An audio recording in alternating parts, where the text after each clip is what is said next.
पहला प्रश्न है दोस्तों, एक समतल दर्पण की वक्रता त्रिज्या कितनी होती है, आपको बताना है। ऑप्शन है 0, 1, अनंत, 1 और अनंत के बीच। तो सही उत्तर क्या हो जाएगा दोस्तों? समतल दर्पण की वक्रता त्रिज्या जो है वो अनंत होती है। आप देख सकते हैं यहाँ पर समतल दर्पण दिया गया है। समतल दर्पण की जो वक्रता त्रिज्या है वो अनंत होती है।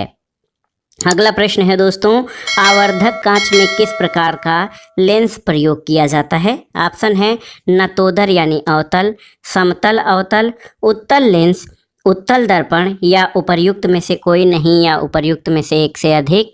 तो सही उत्तर है आवर्धक कांच या मैग्नीफाइंग ग्लास में दोस्तों, मैग्नीफाइंग ग्लास में जो है उत्तल लेंस यानी कॉन्वेक्स लेंस का प्रयोग किया जाता है। तो ऑप्शन सी आपका सही उत्तर है। आवर्धक लेंस में जो है उत्तल लेंस का प्रयोग किया जाता है और ये लेंस किसी वस्तु का आवर्धित या बड़ा प्रतिबिंब उत्पन्न करने में प्रयोग किया जाता है। अगला प्रश्न है दोस्तों, दूर दृष्टि दोष निवारण के लिए कौन सा जो है लेंस काम में लिया जाता है? तो ऑप्शन में दर्पण भी दिए रहेंगे तो दर्पण तो बिल्कुल नहीं होगा, क्योंकि दूर दृष्टि दोष या निकट दृष्टि दोष के निवारण के लिए लेंसों का प्रयोग किया जाता है, नहीं न कि दर्पण का।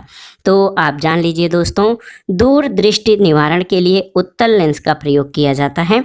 दोस्तों, दूर दृष्टि में निकट की वस्तुएं स्पष्ट नहीं दिखाई देती, जबकि दूर की वस्तुएं स्पष्ट दिखाई देती हैं और इसके निवारण के लिए चश्मे में उत्तल लेंस का प्रयोग किया जाता है।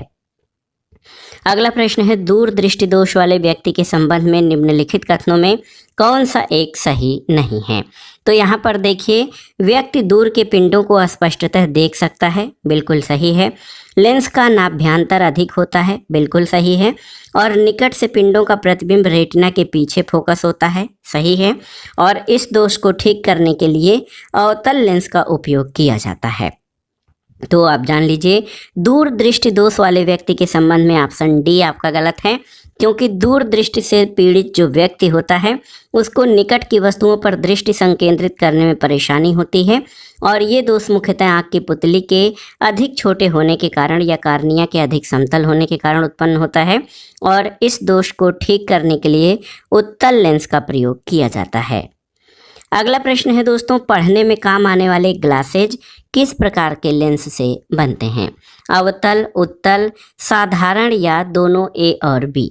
तो पढ़ने में काम आने वाले ग्लासेज जो है वो उत्तल लेंस से बनते हैं।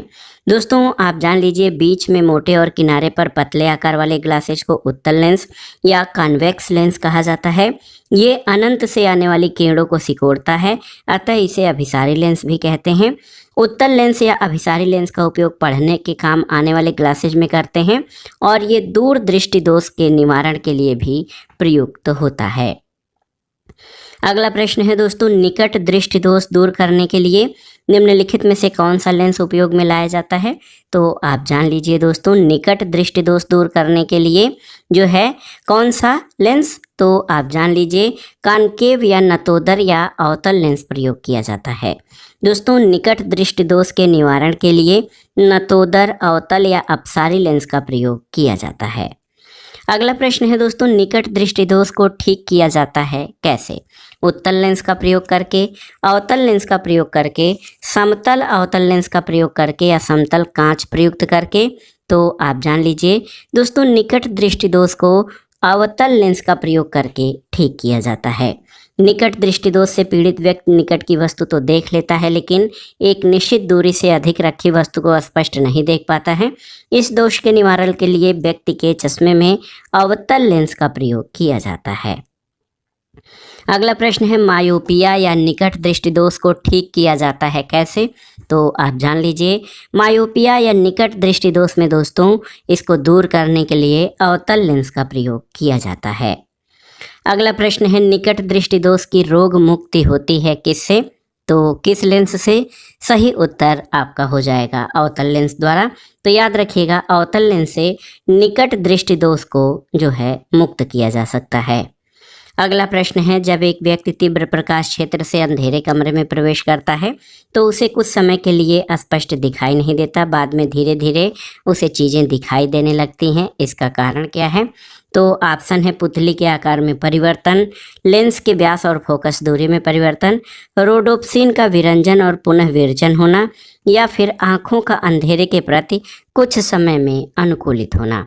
तो आप देख लीजिए ए, सी और डी ये तीनों ही सही हैं, इसमें बी आपका सही नहीं है। तो इसका उत्तर जो है कोई स्पष्ट नहीं दिया जा सकता है।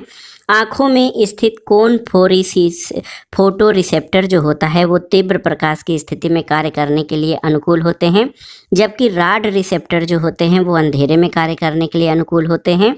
तीव्र प्रकाश में रोडोप्सिन या राड रिसेप्टर समाप्त हो जाता है या क्षीण होकर निष्क्रिय हो जाता है, जबकि अंधेरे में रोडोप्सिन के पुनः विरचन या पूरा संश्लेषण होने के कारण अंधेरे में रखी वस्तुएं दिखाई देने लगती हैं। तीव्र प्रकाश से अंधेरे में प्रवेश करने पर पुतली के आकार में परिवर्तन भी होता है, जिससे आंखों को अंधेरे के प्रति अनुकूलित होने में कुछ समय लगता है। विकल्प ए, सी और डी, ए, सी और डी तीनों सही हैं। अगला प्रश्न है दोस्तों, आंख में संकेंद्रण होता है किसका?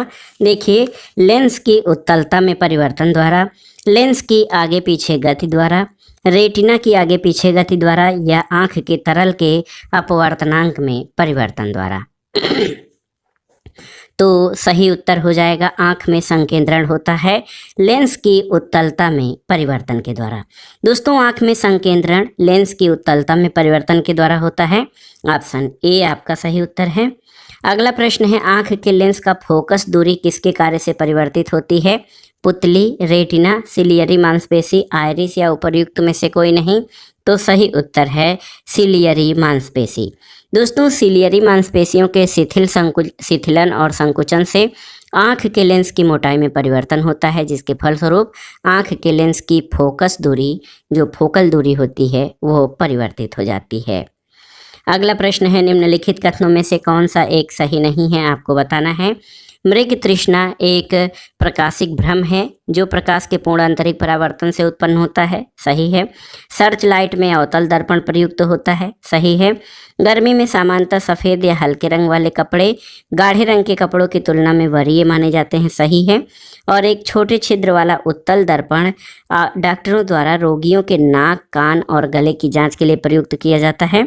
तो ये आपका सही नहीं है, क्योंकि जो हेड मिरर होता है उसका प्रयोग डॉक्टरों के द्वारा नाक, कान, गले की जांच करने के लिए किया जाता है। ये छोटे छिद्र वाला अवतल दर्पण होता है, न कि उत्तल दर्पण। तो ऑप्शन डी आपका जो है सही नहीं है। अगला प्रश्न है, स्पष्ट दृष्टि की न्यूनतम दूरी कितनी होती है, आपको बताना है। तो सही उत्तर है दोस्तों, स्पष्ट दृष्टि की न्यूनतम दूरी 25 सेंटीमीटर होती है। ऑप्शन ए आपका सही उत्तर है। आप जान लीजिए, नेत्र के सामने की वह निकटतम दूरी जहां पर रखी वस्तु नेत्र को स्पष्ट दिखाई देती है, नेत्र की स्पष्ट दृष्टि की न्यूनतम दूरी कहलाती है। सामान्य आँख के लिए ये 25 सेंटीमीटर होती है। इसे आँख का निकट बिंदु कहते हैं। निकट बिंदु की तरह दूर बिंदु भी होता है और सामान्य आँख के लिए ये अनंत होता है। तो इस तरह से सामान्य मनुष्य की नेत्र दृष्टि का विस्तार 25 सेंटीमीटर से लेकर अनंत तक होता है। अगला प्रश्न है दोस्तों, सामान्य आँखों के लिए स्पष्ट दृष्टि की न्यूनतम दूरी कितनी होती है? तो उत्तर है 25 सेंटीमीटर। ऑप्शन डी आपका सही उत्तर है। अगला प्रश्न बार बार पूछा गया है परीक्षाओं में कि मानव की सामान्य स्वस्थ आँख के लिए स्पष्ट दृष्टि की न्यूनतम दूरी मानी जाती है कितनी? तो ये 25 सेंटीमीटर मानी जाती है। अगला प्रश्न है दोस्तों, लेंस की शक्ति मापी जाती है या लेंस का पावर किसमें? देखिए, डायोप्टर, ईयन, ल्यूमन या कैंडेला। तो सही उत्तर है लेंस की शक्ति डायोप्टर में मापी जाती है।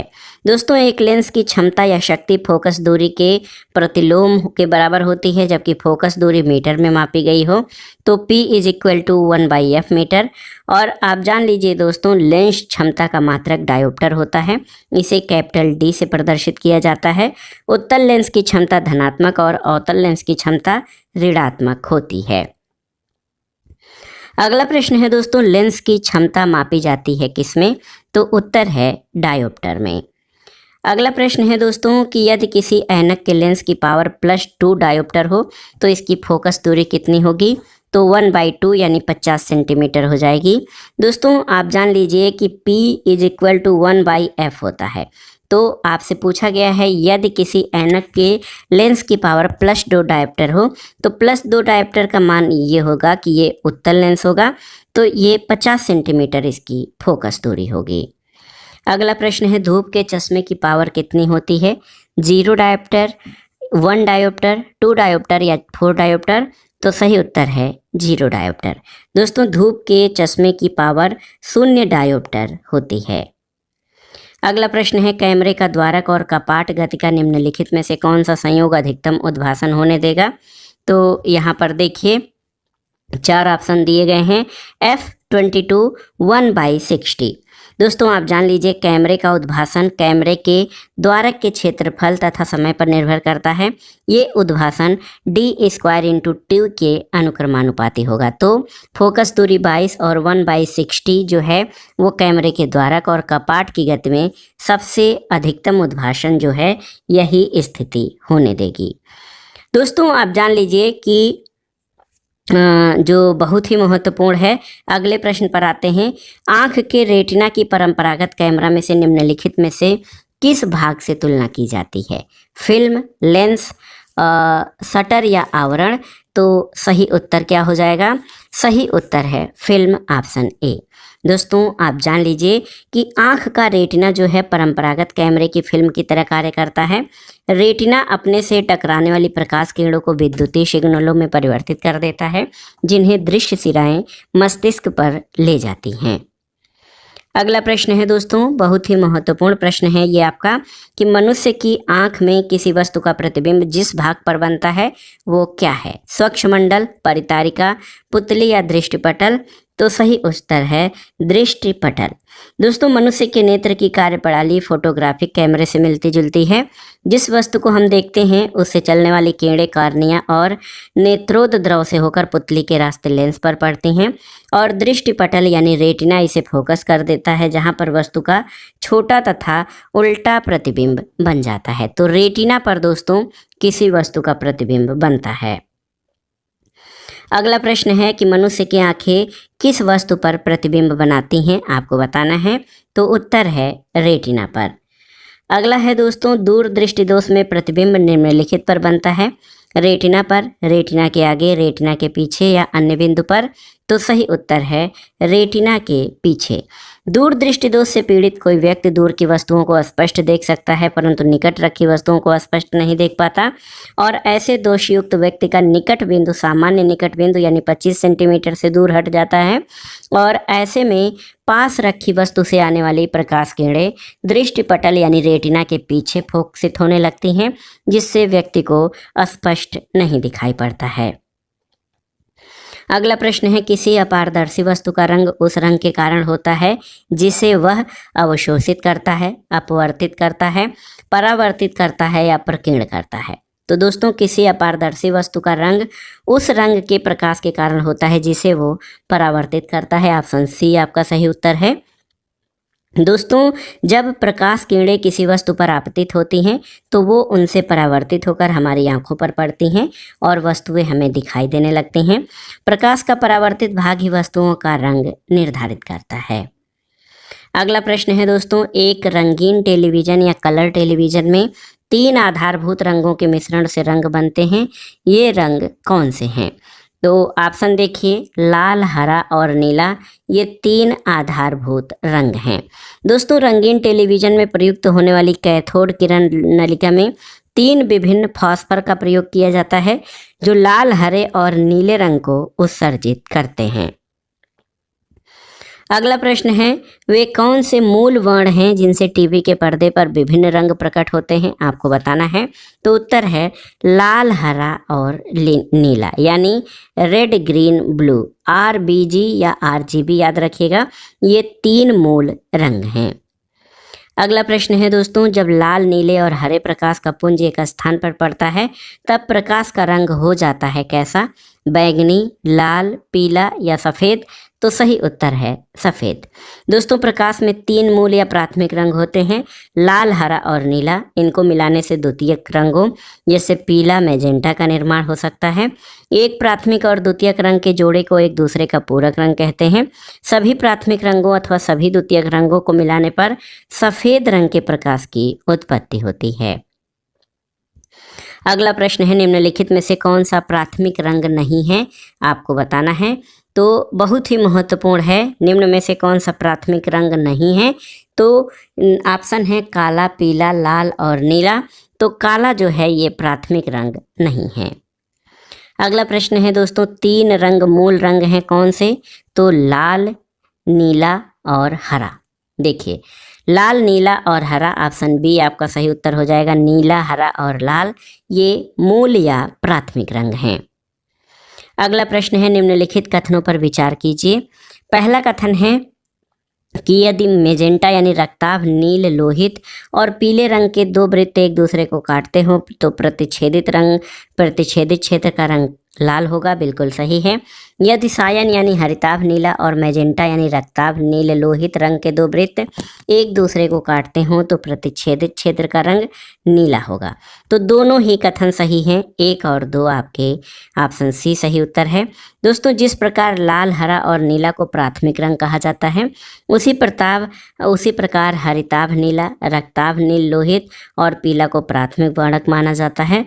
प्राथमिक रंगों या वर्णकों को आपस में मिलाने से श्वेत रंग का वर्णक प्राप्त होता है। जब रक्ताभ नील लोहित और पीले रंग के 2 वृत्तों को मिलाते हैं तो प्रतिच्छेदित क्षेत्र का रंग लाल होता है। कथन 1 सही है। उसी तरह हरिताभ नीला और रक्ताभ नील लोहित रंग को मिलाने पर प्रतिच्छेदित क्षेत्र का रंग नीला होता है। तो कथन 2 भी आपका सही है।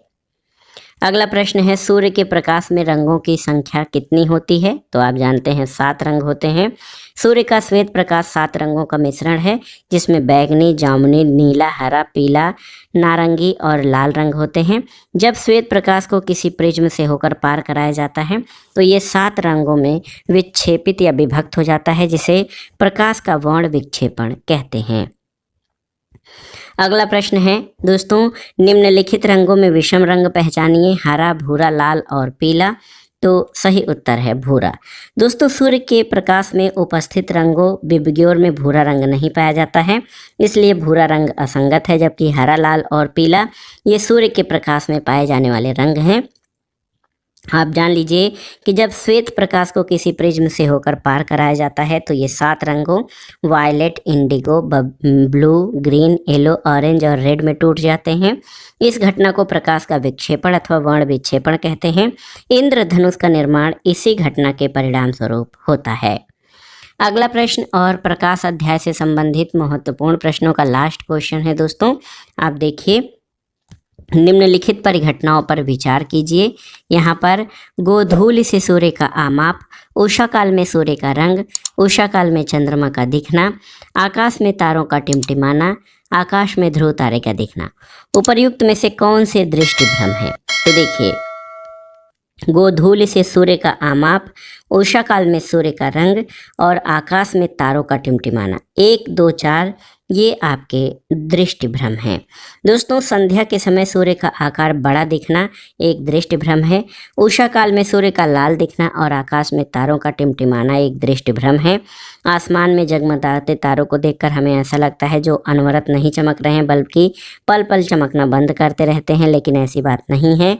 तारे निरंतर एक समान चमकते रहते हैं। वायुमंडल में विभिन्न घनत्व वाली परतें होती हैं, इसलिए तारों से चलने वाले प्रकाश का अपवर्तन इन विभिन्न घनत्व वाली परतों से होता है और प्रकाश की मात्रा घट बढ़ जाती है। साथ ही वायुमंडल की परतें भी हिलती रहती हैं, इसलिए तारे टिमटिमाते हुए नजर आते हैं। तो दोस्तों, ये था आज का वीडियो घटना चक्र सामान्य अध्ययन पूर्वावलोकन श्रृंखला के अंतर्गत सामान्य विज्ञान में भौतिक विज्ञान यानी फिजिक्स से संबंधित महत्वपूर्ण प्रश्नों का रिवीजन, जिसमें हमने विभिन्न परीक्षाओं के प्रीवियस ईयर्स में पूछे गए प्रश्नों को सॉल्व किया, जो आपके आगामी परीक्षाओं के लिए, आपकी समझ के लिए, आपकी तैयारी के लिए बहुत ही उपयोगी हैं। आप इन प्रश्नों को तैयार कर लीजिएगा। दोस्तों, वीडियो आपको कैसा लगा हमें कमेंट बॉक्स में ज़रूर बताइएगा।